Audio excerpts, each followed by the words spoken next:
here this afternoon, I don't know that will be very long, although I think one of the points may take a little longer to go over, but I don't necessarily have a message, just want to have a discussion and kind of even preparation for our budget. All right, and maybe coming up ever so shortly, but some ways, again, what was the word? Quantitative. I don't know, that's Measurable goals, we'll say it that way. Measurable goals that we could have for 2020. When I was reviewing some of my past messages for New Year's sermon, I can't remember what I told you. Was it like 2006? I mentioned to my wife. I think it was 2006, 2008, somewhere in there. I actually had in notes some goals that we had set aside, and ironically, one of them was to start a teen program. It's funny that we didn't do that till 2019, but we were on the roll there. We got it done. But it was kind of fun to look back and say, hey, here's what we had hoped to do this year, and to see how some of them actually were accomplished. And looking back to see, like the teams, for instance, it took us another good decade or so longer to actually get that going.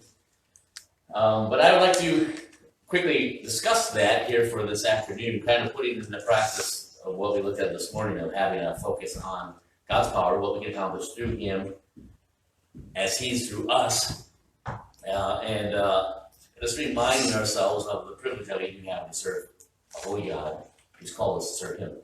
But putting numbers and putting things that we can measure, things that we can quantify, at times can be a little challenging, because obviously we want to follow His leading, not ours. And honestly, not a single one of us knows what this year will hold. We don't even are getting, not a single one of us are even guaranteed we will see 2020. But yet at the same point, I think that there's a danger when, and I'm not going to use the verse of Proverbs, but there's no vision, people perish. But there is a danger when you have no goal, you have no objective. I think like Paul and his comrades, as they set up, intending to go north, and the Holy Spirit said, nope, that's not where I want. So they intended to go east. He said, nope. And how about south? Nope. And then he gets the call from Macedonia. How about west? Well, how do you come this way? And I think that there are times that the Lord changes our plans and redirects our steps. But the point is that we have to be moving. We have to be going. We have to have an objective. And Paul had an objective to preach Christ and Him crucified. Where he went on the compass was led by the Lord, but he still had an objective. Hey, let's try this. God says, no. How about you go here instead? And I think, again, it's great as a church to be able to have some momentum, have some direction. They have some, hey, here's what we hope to accomplish here this year. And let's see what God does, and even what He changes in our goals. Be willing to submit to His leading first and foremost, but be willing to be moving. I think it's great. There are 4 areas. I have 4 areas. Mm-hmm. 4 areas that we wanted to quickly go over. Attendance will probably be more for the business meeting, because I don't know that we have all the totals yet for that anyway for this year. So attendance goals for the new year, some cards, we'll discuss that here briefly, some building projects, some outreach ministries. Those last 2 would probably take a little longer to go over. Attendance, whatever our limit is, whether it be 25, 30, 35, whatever the numbers are, I think we kind of fun to set some goals. Say for instance, this year we had 10 weeks over 25. I set a goal of having 12 weeks that we're hoping to have more than 25 people. And the same with 30. I don't know if we ever hit 30 this year or in previous years. But wouldn't it be great? Hey, let's focus for the week of the Sunday of Easter. Let's make a commitment of let's get more than 30. And I put this first so we can go over the quickest and move on, because our objective as a church, if you recall in the Word of God, our objective as a church is not, let me say it this way, church growth, biblical church growth is not necessarily about numbers as it is about maturity. When you see church growth mentioned in the Word of God, it is humans that like numbers. I like numbers. I like to see, Mary's holding down this side all by herself. I would love to see I'd like to see Mary have some friends on this side. That would be great. If this side over here could be duplicated over on this side, that would be wonderful. I would love that. There's nothing more difficult than preaching when there's very few people here. To have more, and then even just to sing and have, I'm the only beneficiary of this, well, besides my God. But to hear all these voices coming this way when it's a full, it's amazing. You should take turns going up here just to hear it. It's amazing. But attendance is not the objective. Getting people from the streets into the pews has never been the mission of the church. We made it humanly. We made it the mission of the church so we can say, oh, we had 200 people at 100. That's not what the mission of the church is. The mission of the church is a gathering or called out assembling of believers as we unite to edify one another for his glory. It is not about getting the unsaved into the pews to fill up and make numbers. It's about challenging the body of Christ to be stronger for him and to go out and reach into the highways and byways to those who are unsaved, to reach them so they can be brought here as part of us, as part of the body of Christ. Again, obviously, when I said this before, it's not that I don't think that unsaved people should be in a church building. Certainly not going to say that. There's a better place to hear the gospel message. But the objective of the church gathering, the objective of this building, this house, is for the edification of the saints for the work of the ministry. And so as we look at attendance, I don't look at it as a successful church has X amount of people. That's not a successful church. A successful church could be 3 people who have committed their hearts and lives to Christ wholeheartedly for going out and having an impact in their community to whatever extent God leads them. And that is success in my opinion, and I believe that's a biblical opinion. That is what God calls us to. And again, I've mentioned before the 7 letters to the 7 churches. Not a single one was commended. We commend you of you are a mega church with 3,000 people week after. Nothing is said about attendance. Those things that were held against the churches, not a single one of them was said, well, you've only had 10 people. Attendance is never mentioned in those 7 letters. But who they are and their walk and their talk and their faith is specifically mentioned. But I think it's great to have an attendance. That's a great, easy thing to be tracking. And it involves us getting involved. And really, ultimately, it's just a matter of so-and-so is not here. Give them a call, send them a note, send them an email, send them a comment on whatever social media, whatever it is, just following up and doing that. But we'll discuss that more when we have more totals in our annual meeting shortly. Cards. We have been doing the I am thankful that God is cards, probably quarterly. We usually try to be quarterly. We probably do on average 15 cards, meaning annually. I know this is we heard that math is kind of tough for some people. That winds up being about 60 a year. I would love to do that. I think that has been a great ministry. I think those that we have sent to those cards to have been encouraged.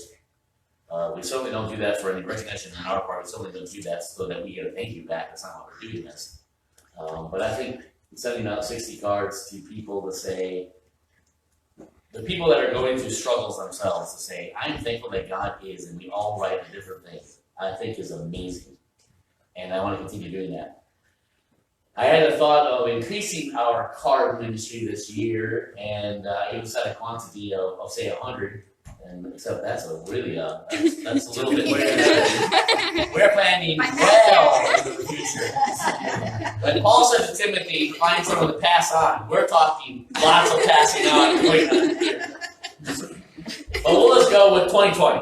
Well, we'll try and put this into practice a few thousand years earlier than what we anticipate here.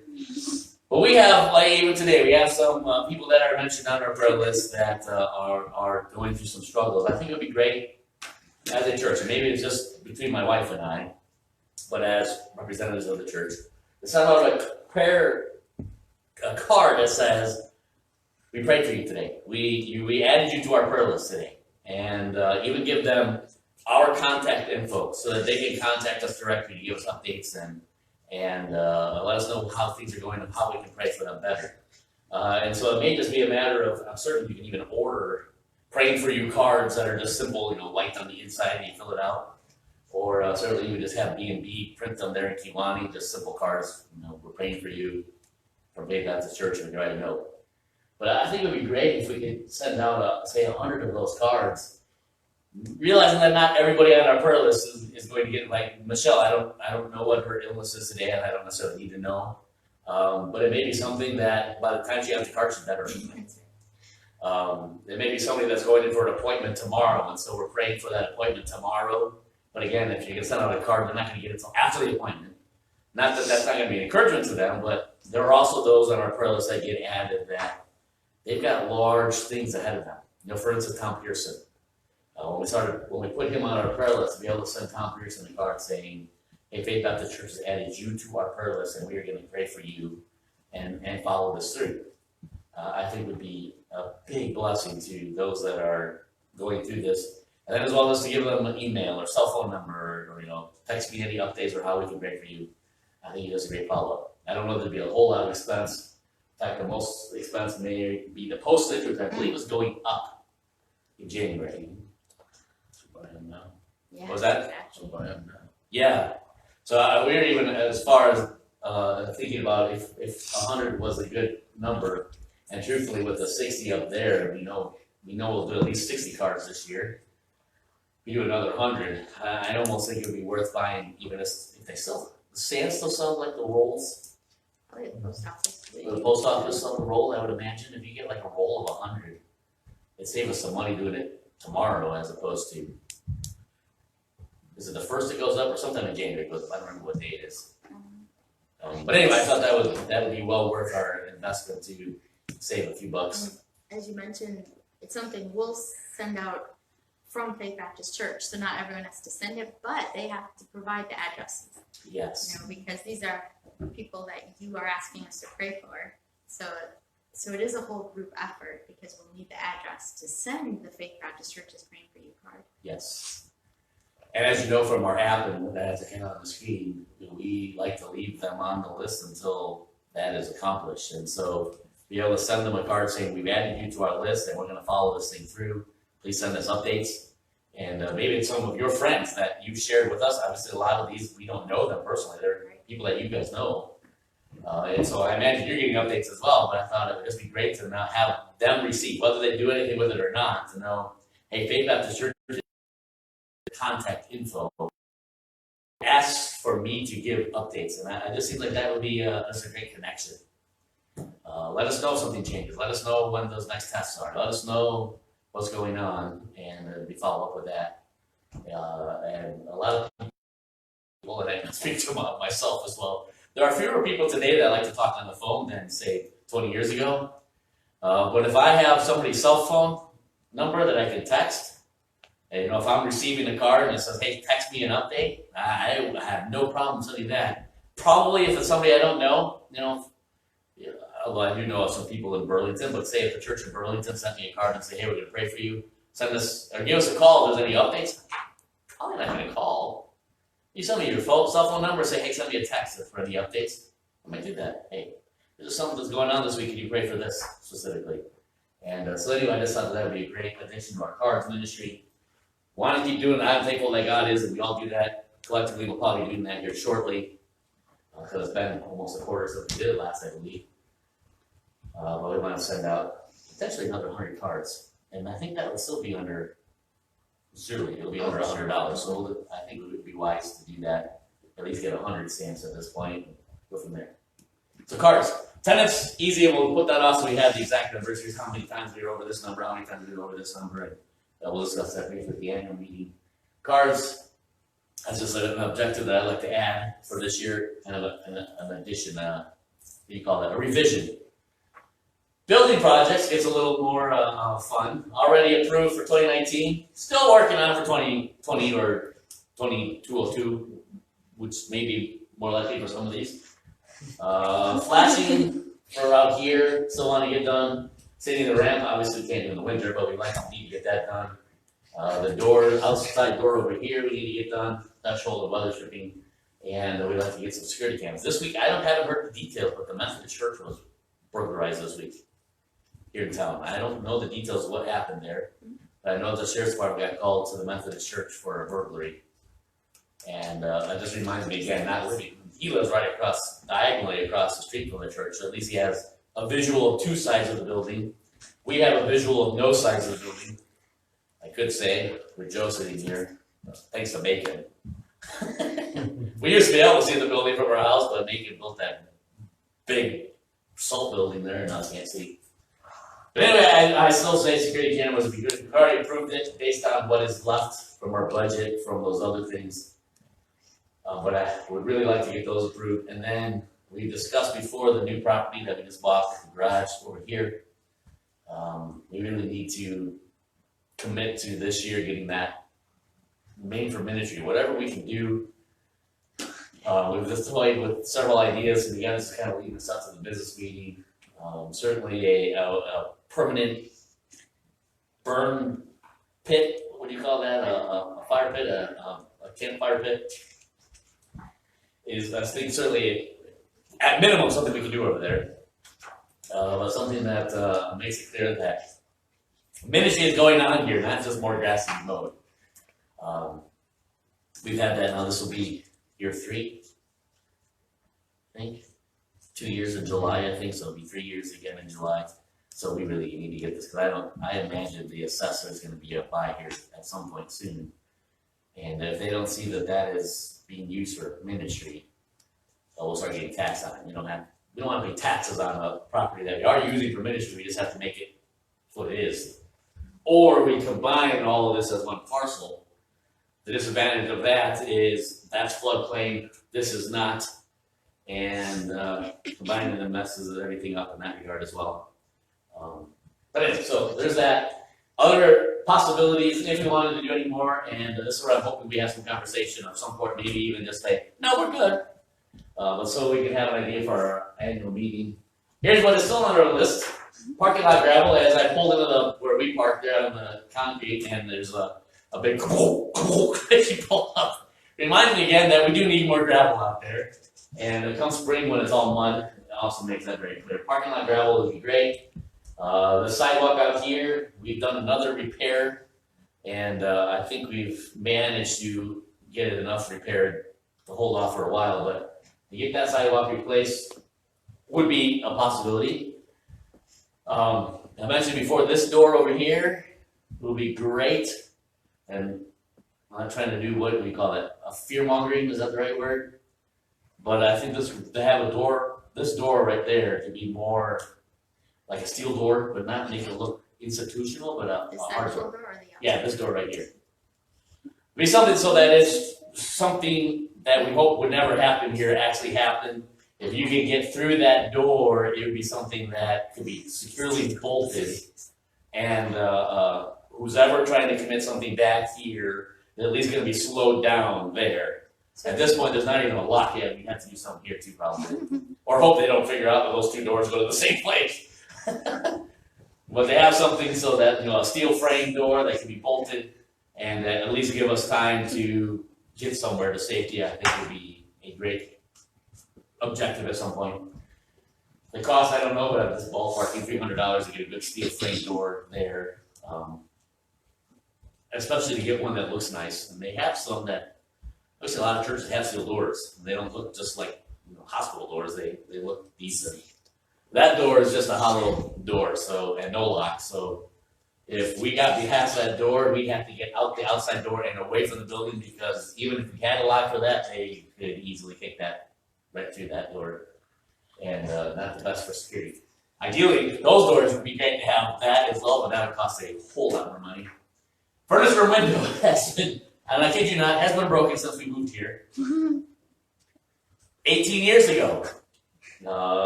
At some point, it would be good to replace that little window downstairs. Why they replaced every other window in this building after the fire, but left that window, I don't know. But that's how it was. And so that's also the only original little window still left in the building. And it is also broken, and so that needs to get fixed. ADA compliant ramp, obviously we have a ramp, but it's not correct. It's too steep. One of the options we said is to make an ADA compliant ramp out this way, and we don't have to worry about the sidewalk. Basically then, both entrances are ramps then. We have no steps anymore on this side of the building. But at some point to have an ADA compliant ramp may not be a bad idea. I know for Mrs. Dustin, when she would come, that's a pretty hefty ramp for her to walk up. And I know that when you guys pushed Wanda, that was a very large ramp to push her up. But anyway, to have a compliant ramp, we think it's a 1 to 12 incline, and then a stop every 8 feet, you have to have a landing, so you at least get a rest before you go on. Also as well, the panic bar, this year we put the malfunctioning lock, I shouldn't announce. The lock that was on this door that we didn't always get to open up for us is now on this door. So it's got the keypad outside, but it doesn't always open, even from the inside, it doesn't always open securely. Well, I'll just say it this way, if you do it wrong, it's got a security feature that locks it. Yes. And so it makes it hard to open from either side if you do something wrong. If you push the wrong button, it's secure, but the problem is if you do something, somebody on the outside, even say on Thursday, someone's messing with that lock, some kid walking by messes with that lock, we have a problem, we have to get out that door. Even from the inside now, it's a lot harder to get out because someone messed it with it from the outside. If that makes sense. But anyway, you get an actual panic bar, which you're supposed to have for a public building anyway. And obviously really dreaming to have a restroom in the basement has been our goal, again, probably since we moved here.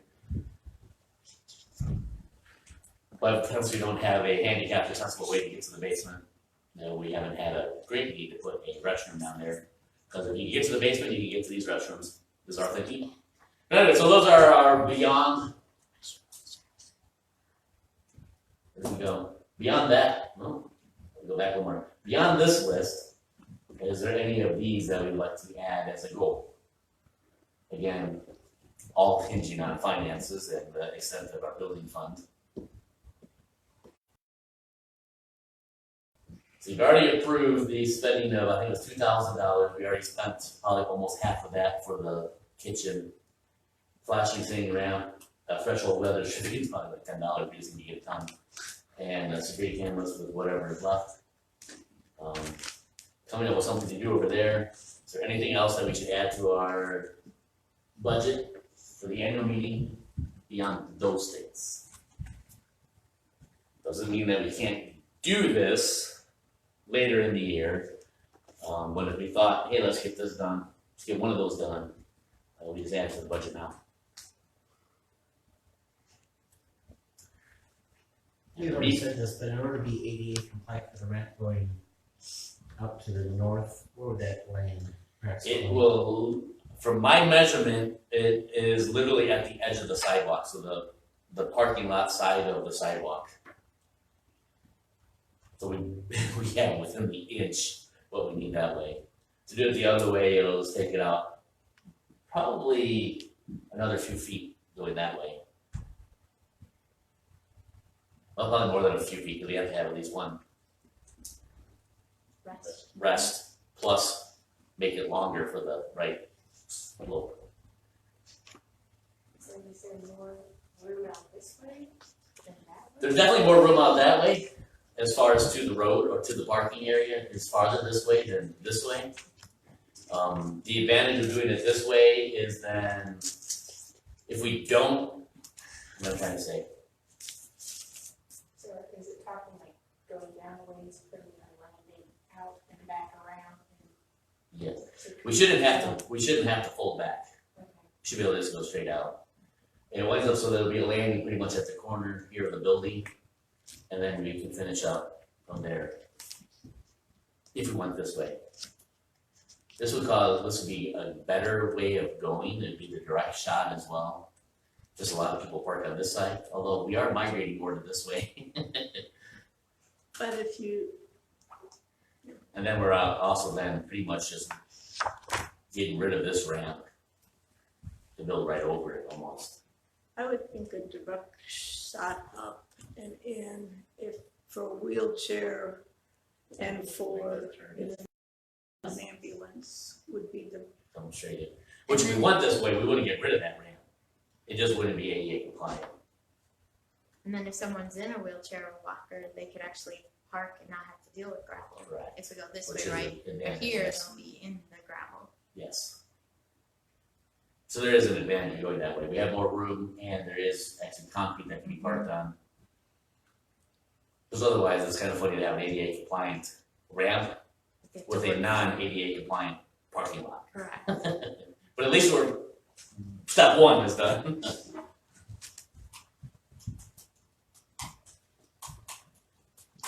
The problem with going outside, outside so of the it's pretty much shuts the sidewalk down. You'd have the to sidewalk, yeah. walk around and, or you do the ramp both ways. You know what I mean?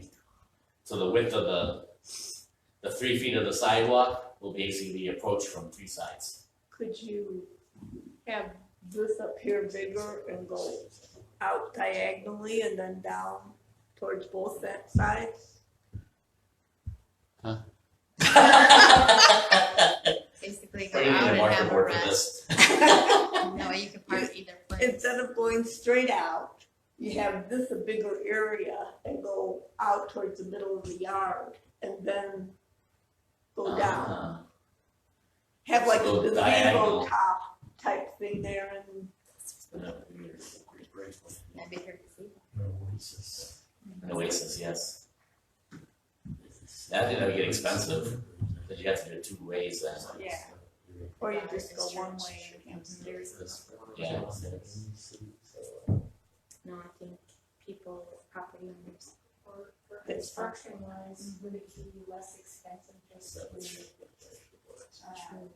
retrofit the existing ramps that you do right where you kind of need to run down and you could mark one spot on the pavement as a handicap spot?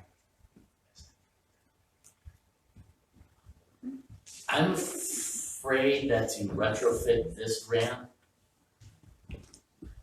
could wind up being worse, because you literally have to take, to fix the slope, you have to pretty much take it all apart and recut the angle and then relay the uprights, so this can be a little higher.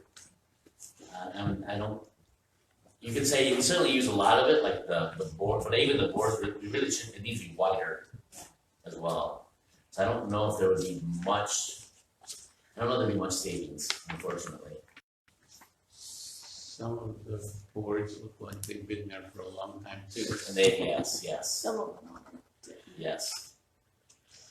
Yes, so it not only is that it needs to be a different slope and then landings and a different slope, but it's supposed to be wide. There's a specification for how wide the ramp is supposed to be. And I believe it's something along the lines though that it's gotta always be 2-way traffic. So it's gotta be wide enough that a wheelchair plus somebody else go up at the same time. I think that's so, for like a fire thing, a wheelchair traffic in an Exodus. I think it has to be wide enough for this plus. Just for exiting. Yeah, I'm just thinking if a person comes in a wheelchair by themselves, like at Woodridge had the bars on either side where you could Yeah. pull yourself up. And if you have it that wide, there's no Yeah, way no. you could. But to get to the ramp, they have to, if they're doing it by themselves, they're wheeling themselves anyway. And the reason for the slope is so that you could wheel yourself anyway. You probably couldn't do that with our ramp. That'd be, Yeah. Unless you had really, really small. Matt could, I probably couldn't. Matt weighs, 92 pounds, and 110 of that is muscle. He'd have no problem. I, on the other hand, we don't go into details. AJ could too. AJ could easily do that as well. Although I think Matt would like to think that he could still beat him. If you went out that way, you still have to do something with the The sidewalk sidewalk. then. Yeah, And that's I fine. think the stairs on this side, they're not They're not ADA compliant either, are they? wide enough for, No, and they're whatever. slanted. Truthfully, because I don't necessarily want to just point fingers and put the blame on somebody else, but our church historically has done things this way, and it's my goal not to keep doing things this way. But when something doesn't work, you just kind of make what is there work. And they have the concrete steps are underneath this still, and the ramp they just built right on top of it. Well, as the concrete is crumbling, it's throwing everything out. What they should have done is taken that all out and done it right. And it really wouldn't have, it cost a lot more effort, but not a whole lot more of money to do it right. Now to do it right now is gonna take a lot more effort than, and the same way with the roof. why we had, what was it, 4 layers of roofing on this roof. You don't do that. But, you know, it was a quick way, and again, it wouldn't have cost a lot more money to do it right, but just historically, there's a lot of things that it just seems like we just did. The quickest way to fix the problem. And well, I believe that the mentality when we got here was just get it done now and someone else will worry about it later. Well, I don't think that's right. I think you get it right. You do it right the first time.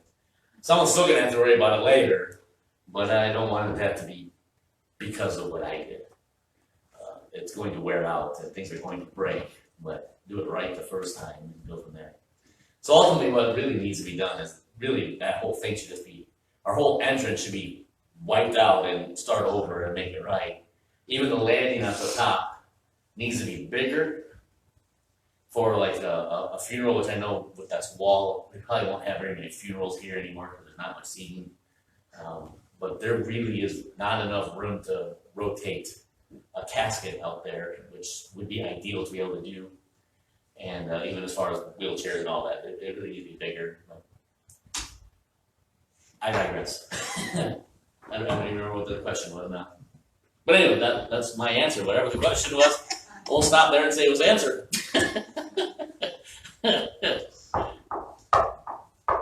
But any thoughts? Do we want to do any of these? Add it to our list, our project list. We, I think we had 2,000. We have, it seems like it was a little under 1,000, right around 1,000, right? Like 1,006 for the kitchen. Correct. So our building fund still has 2181. We have about 1,000 of that already spoken for the projects here. Mhm. So that leaves us with about $1,100 to do anything here, and that's without raising any more money. And I'd assume it's gonna cost money to do things Yes. on there, so if that's our priority, we need to make Yes, the and list. we had a donation of a bunch of the blocks for over here, but we used a lot of those for over here for the sign. We still have some, but we'll probably need more to do that. So yeah, there will be expense for that.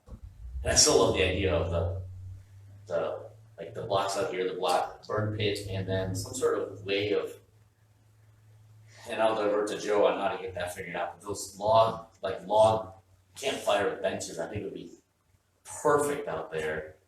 I just don't know how you do that. I don't know what is necessary, how you do that, where you buy that, how you make that.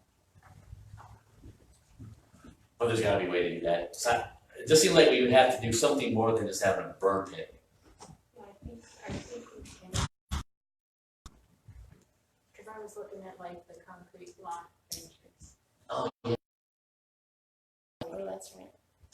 so you would need 3 and 3 on each side of the bench, or if you make them a large enough bench, then you have a third one in the center for support, and you can do a board on top, and if I can find fabric and padding, I'd be willing to make outdoor, Fine.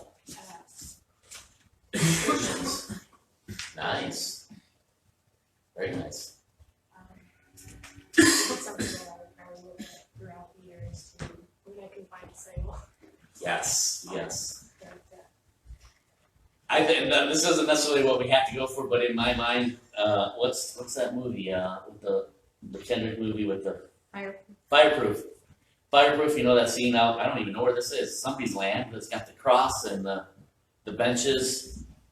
Something not to that whole extent, but that's what I kind of would think would be great. And then you drive by and you see this cross and obviously a bird pit and some benches to whatever extent. I think it just says, hey, that's where they have some campfires and some, evening meetings together. I just think that would make it very clear that's what we use this for. Not that it has to be to that extent, but in my mind, that's just when I see that movie and I see that scene, I think that would be cool to have. that scene right there, duplicate that over there, minus, and obviously we have the wonderful backdrop of a garage instead of whatever was there, woods. Yes. But nonetheless, that would be, to do something of that extent, I think makes it clear if you drive by, when a tax assessor drives by, they're able to see and say, well, this makes sense. This is an outdoor meeting area for the church. And I think it'd be good. Other would be if you put a pavilion, if you did a gazebo, if you did something that was a structure that is made clear that we do use this as opposed to not just mowing it. Obviously, they don't want tax-free entities just buying up land in town and never paying taxes again. Because obviously, a tax body is hoping for taxes. So we want to be able to use it in a way that's tax-free. So to stick with that for our building, do that. All right. Moving to, which I guess I already did. Outreach ministries for this new year. Here's what we have done or continue to do. For wholesalers, we have the parade bags, which it seems like about $300 a year. National Night Out. Was it the first 2 years we did a $100 gift card? One was for a circle and one was for meat. Yes. Last year we did nothing as far as a raffle thing. Halloween we've done Bible tracts and candy. Christmas walk. The last couple of years we've tried to do things. This month we didn't do anything. We walked and handed things out. We certainly can do that, but setting up a booth like we do at Halloween, I don't think is, because some Christmas time is too questionable on the weather, and I don't want to ask anybody to have to stand outside for 2 hours for that. Then obviously we do the Lions Club meal at least once, if not twice a year. So those are the 5 things that we currently do. Some possible additions. I had 2 in our discussion this week of just trying to kind of dream of what we could do this coming year. For National Night Out, and this is somewhat my baby because I'm the one that started it here in Toulon and said to the police chief, hey, we should do this. And he said, if you want to do it, you do it. So I said, okay. So we did it, and we've done it now. Was this 3 years we've done it at National Night Out. And what the objective of National Night Out is a community event where the community gets to know specifically the police department, and it's specifically designed so that kids get comfortable with police department, especially in previous eras, and I guess that's as far as I'll go politically, in previous eras when policemen had a negative media view. The objective of National Night Out was to remind kids that policemen and women are friends. You can go to them if you have a problem. You can go to them if you're in trouble.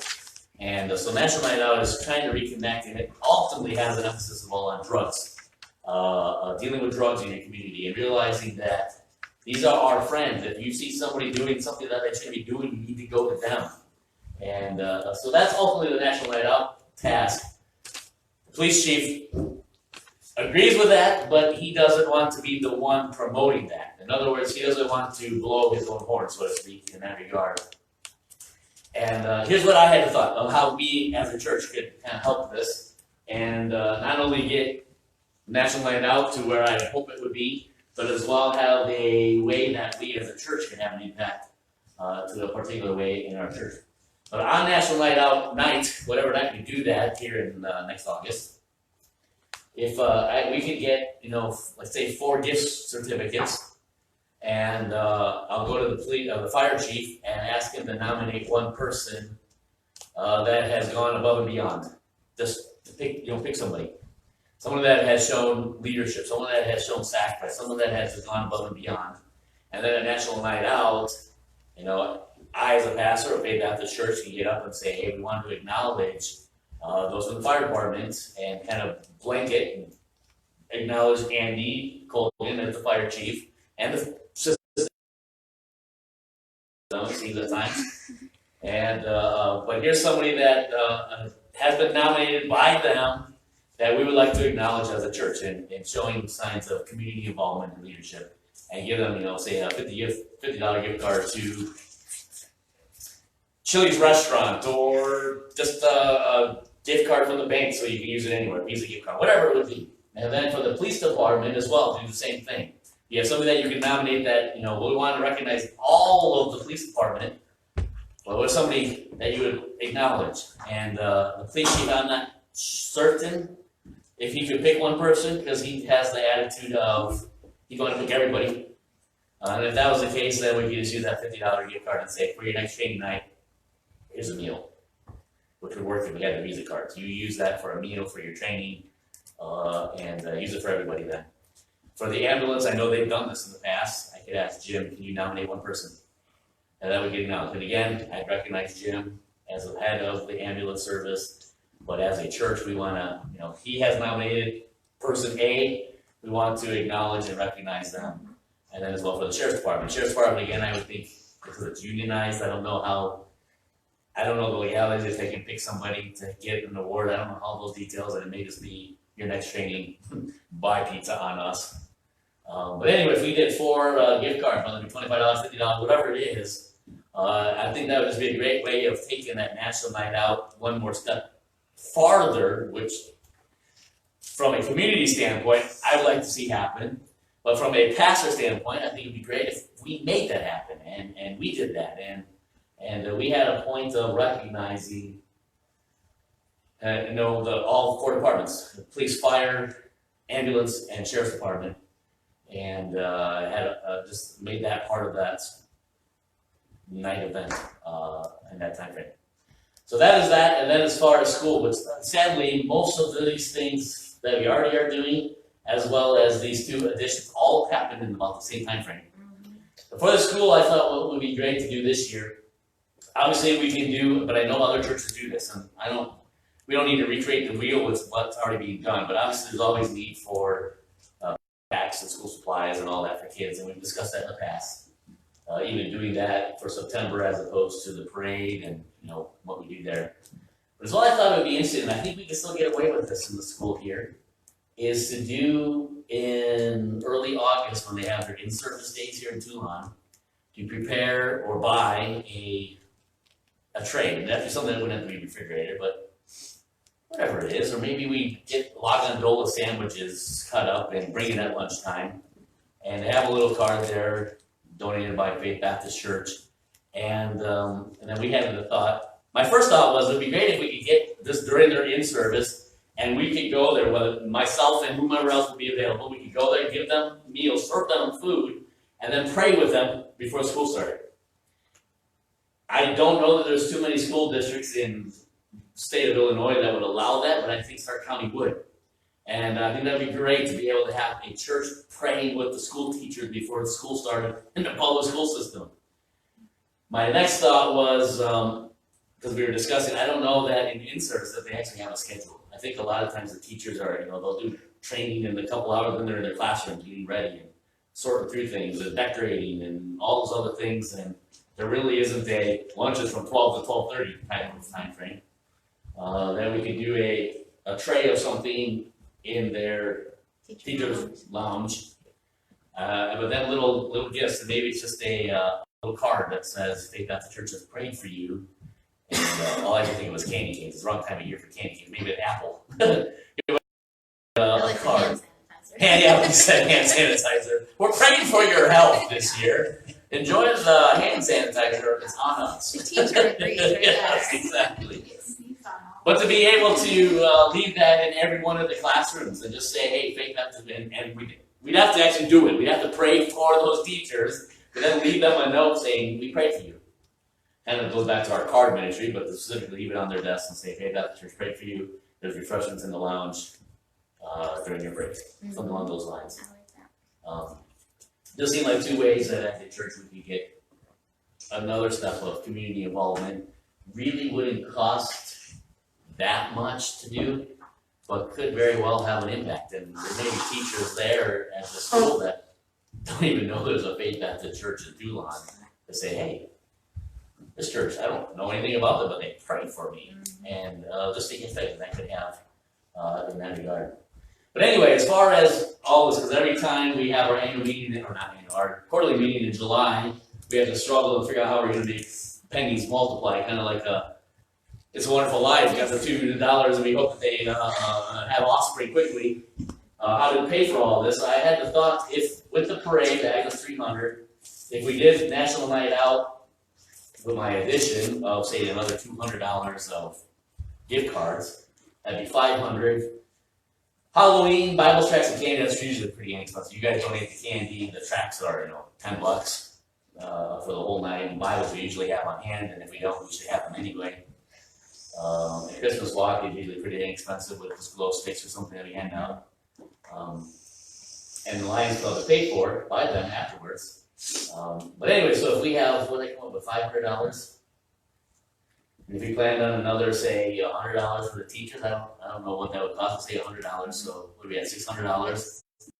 At $600, what if we started in January, we just moved money aside to the savings account every month, say it's $100, $75, whatever it is, we just move from the general fund, which might just be from the general fund to the general fund, but from one account to the other, that we're designating this amount of money to this, because we have August, October, beginning of December, and it's usually about October that we do the Lions Club, and then the teachers obviously is gonna be August as well.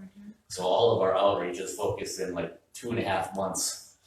So all of our expenses is within those 2.5 months as far as that outreach. Set money aside now.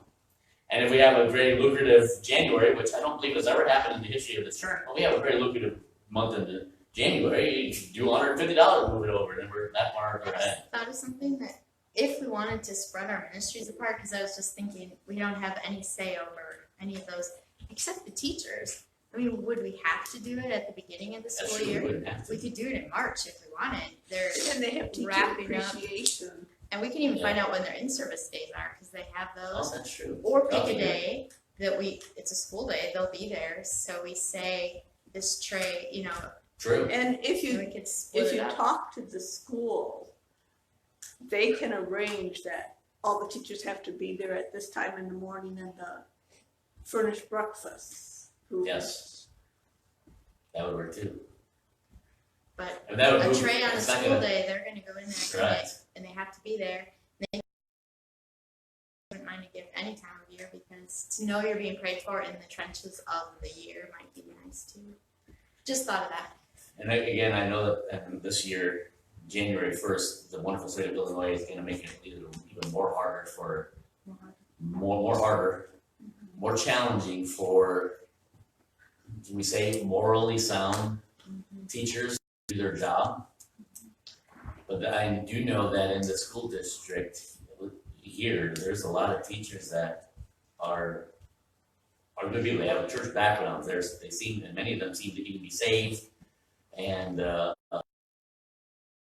go to other churches and seem to have a genuine heart to some extent for the Lord.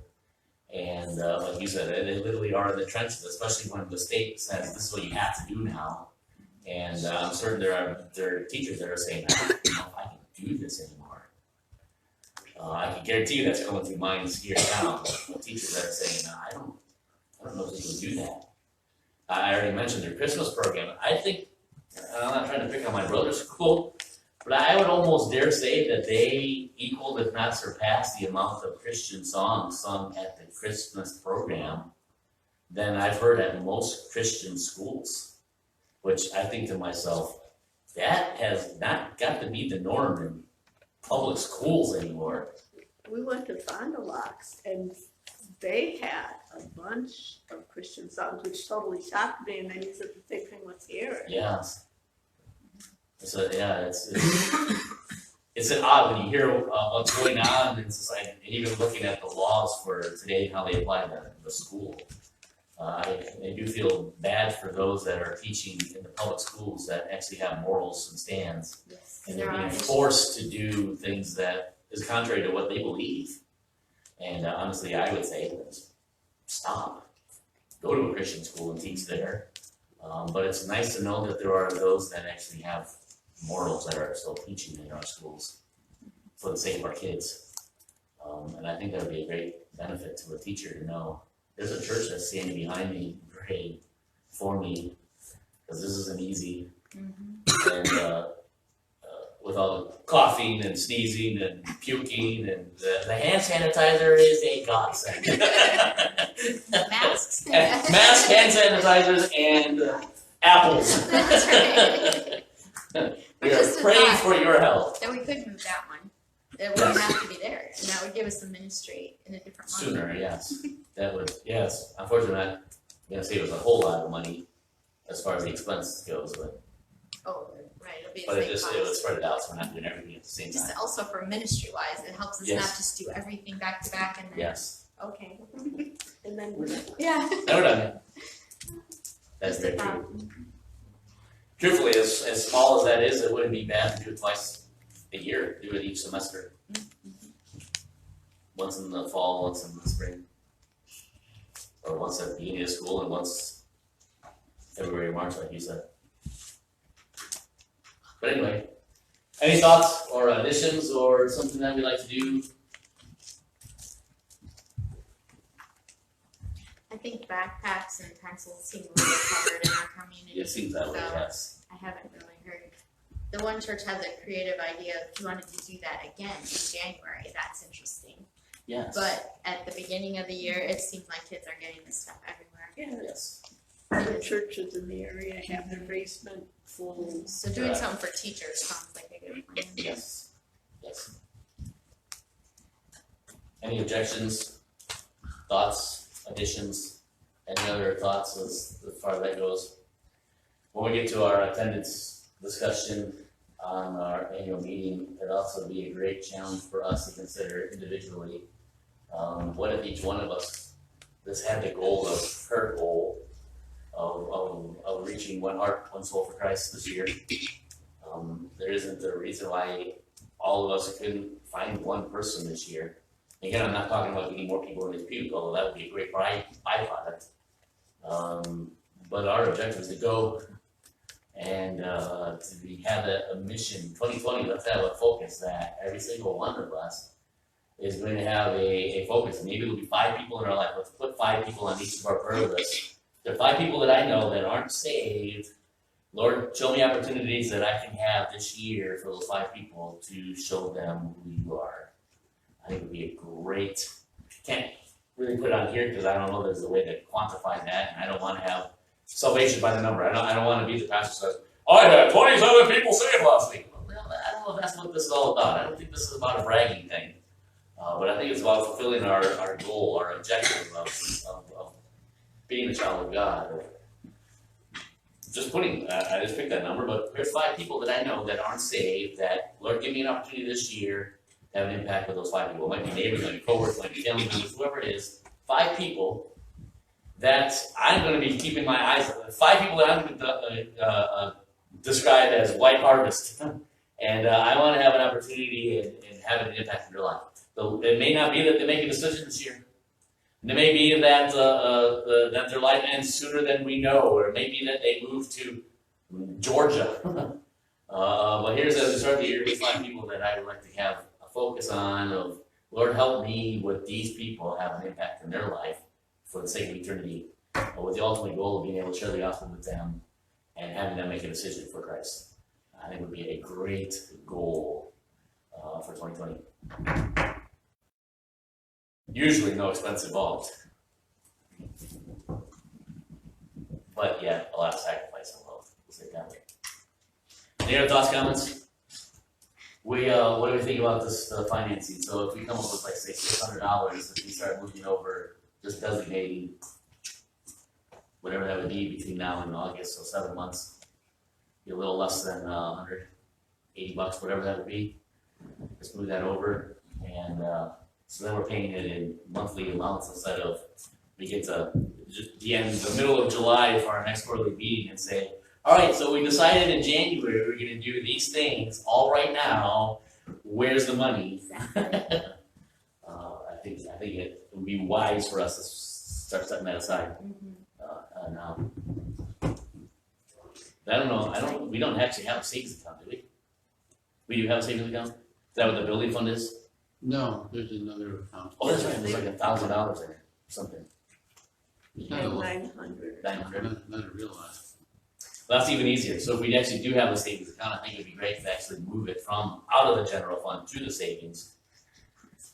Whatever amount that would be, $80 a month. Truthfully, even $75 a month, because we should be able to afford something come August. But does that have to jump on those expenses? I think would be great. Just so that when we get to that time frame, we're not limited by the dollars. Saying, oh, well, we've only got $300 in our account, how do we do this? It's already there, taken care of. I'm missing anything? No, All of our that was- notes from the other night? That was good. 4 broad areas. Guess we can go back to that first meeting if I can get back there quick enough.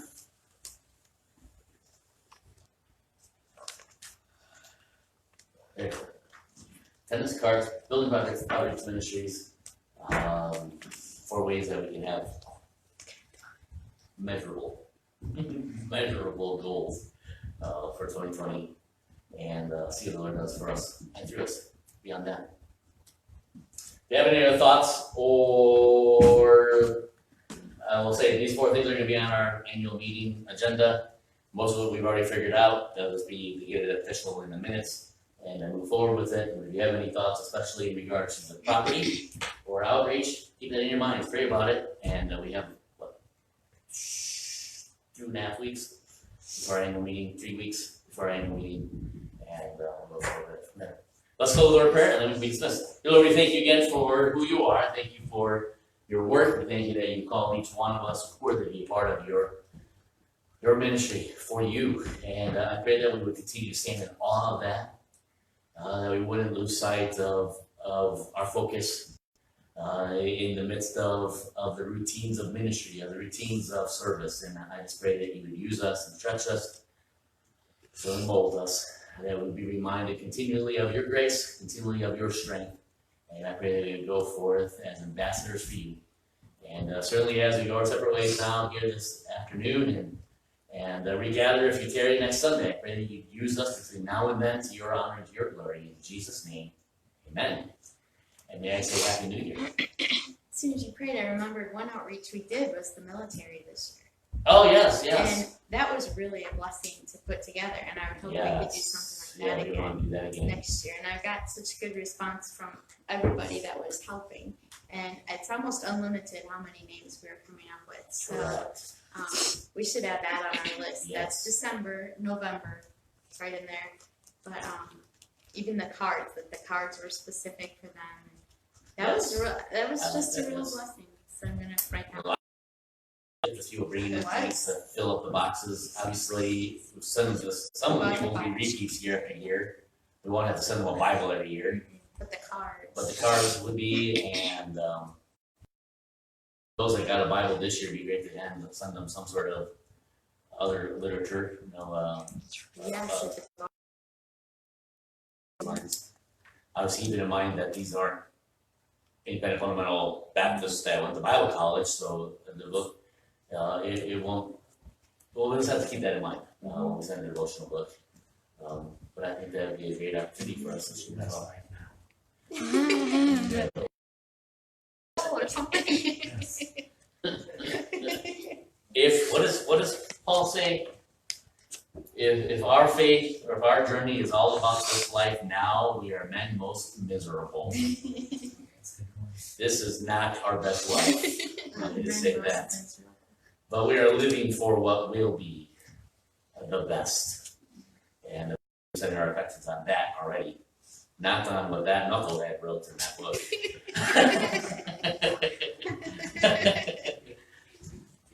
You're dismissed unless we have something else. But that is, I that's just it. forgot So that's to another put thing that we on do in November.